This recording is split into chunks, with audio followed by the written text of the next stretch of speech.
શ્રીલંકાની ટીમ રાજકોટ આવી પહોંચી, જ્યાં ગરબાની રમઝટ સાથે બંને ટીમોને જાજરમાન આવકાર મળ્યો. રાજકોટના ખંડેરી સ્ટેડિયમમાં શનિવારે ભારત અને શ્રીલંકા વચ્ચે ત્રીજી અને નિર્ણાયક T20 મેચ રમાવાની છે. મેચ અગાઉ બંને ટીમનું રાજકોટમાં આગમન થયું.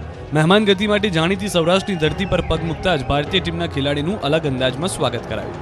સયાજી હોટલમાં ટીમ ઇન્ડિયાનું રેડ કાર્પેટ પર ગરબાની રમઝટ સાથે હાર્દિક સ્વાગત કરાયું. હોટલ સ્ટાફ તરફથી ખેલાડીઓને કુમકુમ તિલક કરી ફૂલનો હાર પહેરાવી અને બુકે આપી જાજરમાન આવકાર અપાયો. ટીમ ઇન્ડિયા જ્યારે હોટલ સયાજીમાં પહોંચી ત્યારે તમામ ખેલાડીઓનું માટે હોટલ દ્વારા જ રાજકોટના એક ખાસ ગ્રુપને બોલાવવામાં આવ્યું હતું. તેઓએ ગરબાના અલગ અલગ સ્ટેપથી હાર્દિક પંડ્યાની કેપ્ટનશીપ હેઠળની ભારતીય ટીમનું સ્વાગત કર્યું. 3 T20 મેચની સિરીઝમાં બંને ટીમો એક મેચ જીતી ચૂકી છે, ત્યારે રાજકોટમાં રમાનારી નિર્ણાયક મેચ ખૂબ જ રોમાંચક બની રહેશે. આ તરફ રાજકોટવાસીઓ પણ ઘર આંગણે દિલધડક મેચની આતુરતાથી રાહ જોઈ રહ્યા છે. રાજ્યમાં હાલમાં કડકડતી ઠંડી પડી રહી છે, ત્યારે ખેલાડીઓ માટે અનોખા જમણવારનું પણ આયોજન છે. રાજકોટના પ્રખ્યાત લાઈવ મેસૂબ અને અડદિયાના લચકાનો સ્વાદ ભારતીય ટીમ માણશે. 6 તારીખના રોજ ડિનર અને 7 તારીખના રોજ લંચમાં અવનવી વાનગીઓ સાથેનું ભાણું પીરસાશે.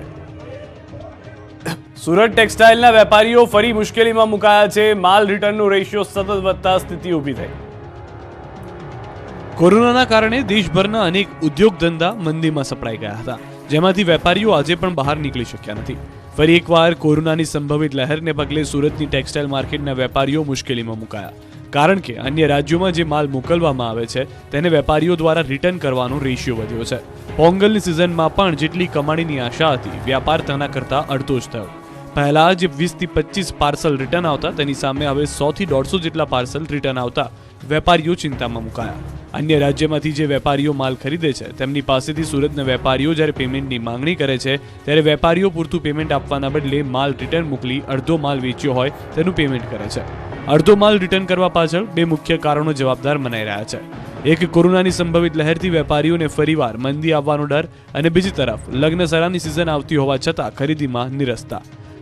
કારણ ગમે તેટલા હોય, પરંતુ સુરત ટેક્સટાઇલના વેપારીઓ અત્યારે ચિંતાની સાથે મૂંઝવણમાં છે કે જો માલ રિટર્ન આવવાનો રેશિયો યથાવત રહ્યો તો આગામી દિવસમાં પ્રોડક્શન કરવું કે નહીં.